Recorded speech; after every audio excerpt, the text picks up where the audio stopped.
दोस्तों, बिहार की राजनीति में इस समय वो हो रहा है जिसकी कल्पना शायद खुद चाणक्य ने भी अपनी नीतियों में नहीं की होगी। पटना से लेकर दिल्ली तक सियासी गलियारों में एक ही शोर है, आखिर सुशासन बाबू के साथ ये क्या हो गया। नीतीश कुमार के राज्यसभा के लिए नामांकन करते ही बिहार की राजनीति 360 डिग्री घूम गई है।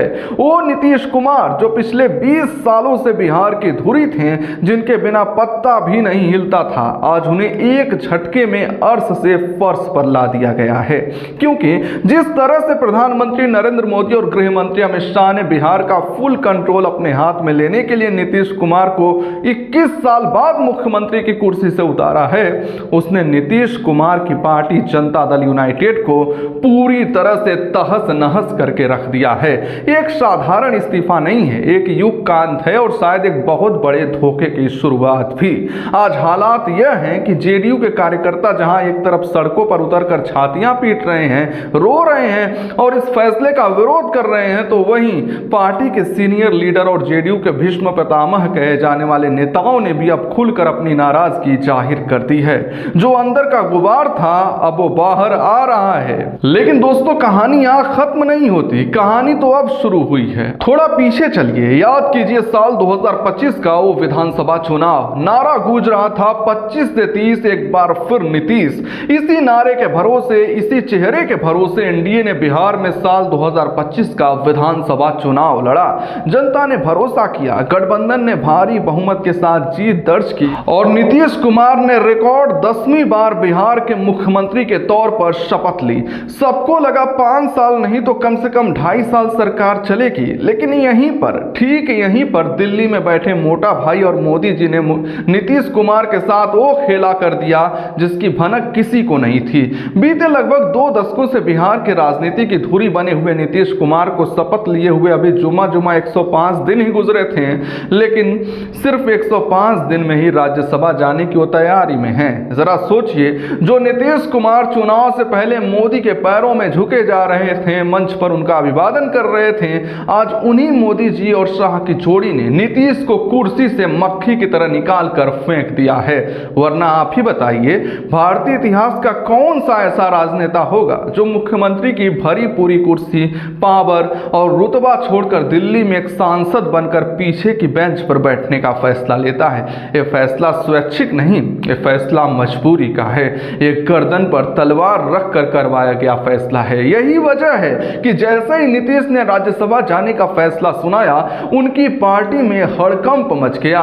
जेडीयू के दफ्तर में मातम पसरा है। पार्टी के कार्यकर्ताओं ने सड़क पर उतरकर नारेबाजी की, उनकी आंखों में आंसू थे।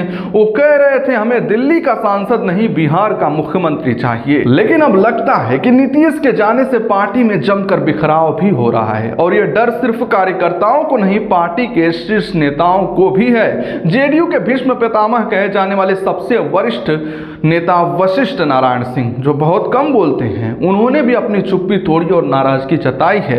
वशिष्ठ नारायण सिंह ने साफ कहा कि नीतीश कुमार का राज्यसभा जाने का फैसला बिहार के लिए बहुत अच्छा नहीं है। उनके शब्दों में दर्द था। उन्होंने याद दिलाया कि नीतीश कुमार पहले भी दिल्ली में मंत्री रह चुके हैं, उनका कद वीपी सिंह और देवीलाल जैसा रहा है, लेकिन अब वो कहां के रहेंगे। हालांकि उन्होंने नीतीश को भविष्य की शुभकामनाएं दी और कहा कि दिल्ली में उनकी भूमिका महत्वपूर्ण रहेगी, लेकिन राजनीति को समझने वाले जानते हैं कि शुभकामनाएं देना एक रस्म है और नाराजगी जताना असलियत है। देखिए, नीतीश कुमार का अगर एक खुद का फैसला होता तो शायद वो अपने कार्यकर्ताओं के आंसुओं को देखकर एक बार को अपना फैसला वापस भी ले सकते थे। नीतीश भावुक इंसान है, लेकिन ये फैसले पटना के एक कड़े मार्ग में नहीं बल्कि दिल्ली के साउथ ब्लॉक में लिए गए हैं। वो अलग बात है कि 5 मार्च को अमित शाह खुद शाही अंदाज में दिल्ली से पटना पहुंचे और नीतीश कुमार को हाथ पकड़कर ले गए और उनका नामांकन कराया। नामांकन के बाद अमित शाह ने नीतीश की जमकर तारीफ की, वैसी ही तारीफ जैसे किसी कर्मचारी को रिटायर करते समय बॉस करता है। उन्होंने कहा, बिहार के यशस्वी मुख्यमंत्री नीतीश कुमार जी ने भी राज्यसभा में अपना नामांकन किया है। 2005 से लेकर आज तक नीतीश कुमार जी बिहार के मुख्यमंत्री रहे। उनका एक कार्यकाल एक प्रकार से बहुत यशस्वी यशस्वी रहा, यह कार्यकाल उनका बिहार के इतिहास में स्वर्णिम पृष्ठ के रूप में लिखा जाएगा।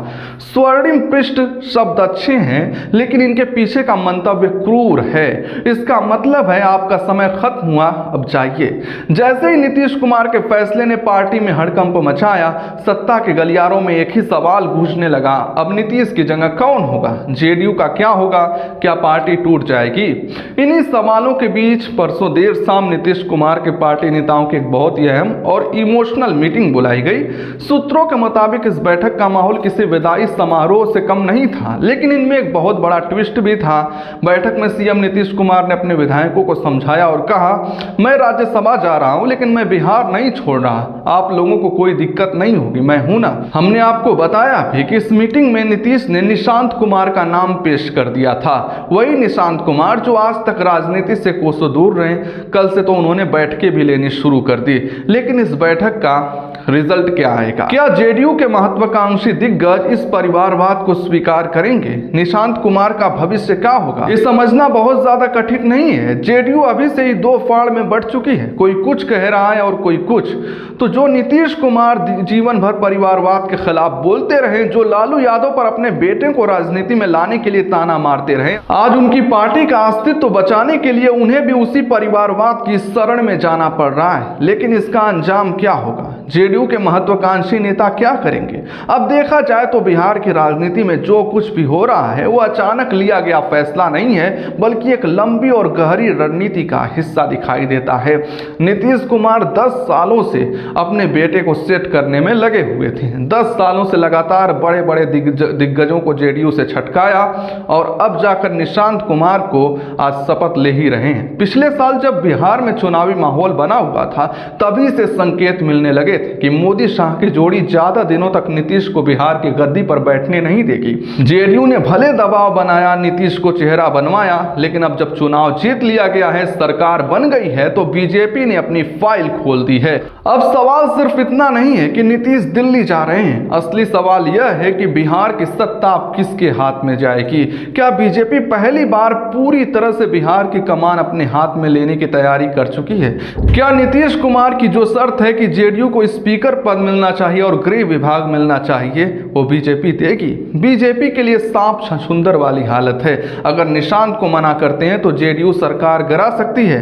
तेजस्वी यादव पहले ही ऑफर लेकर तैयार बैठे हैं, और अगर हाँ करते हैं तो बीजेपी के अपने नेताओं सम्राट चौधरी, विजय सिन्हा का क्या होगा, जो सीएम बनने का सपना देख रहे थे? इस बीच जेडीयू के लिए सबसे बड़ी मुसीबत है अपने पार्टी के महत्वाकांक्षी लोगों को संभालना। आने वाले 24 घंटे बिहार के लिए बेहद नाजुक हैं। ये फैसला सिर्फ एक पद परिवर्तन नहीं है, ये बिहार की राजनीति के एक नए और शायद सबसे उथल पुथल भरे अध्याय की शुरुआत है। इस पर आपकी क्या राय है? बेबाकी से कमेंट करिए, वीडियो को लाइक और ज्यादा से ज्यादा शेयर करिए, चैनल सब्सक्राइब करके बगल का घंटी निशान जरूर दबाएं।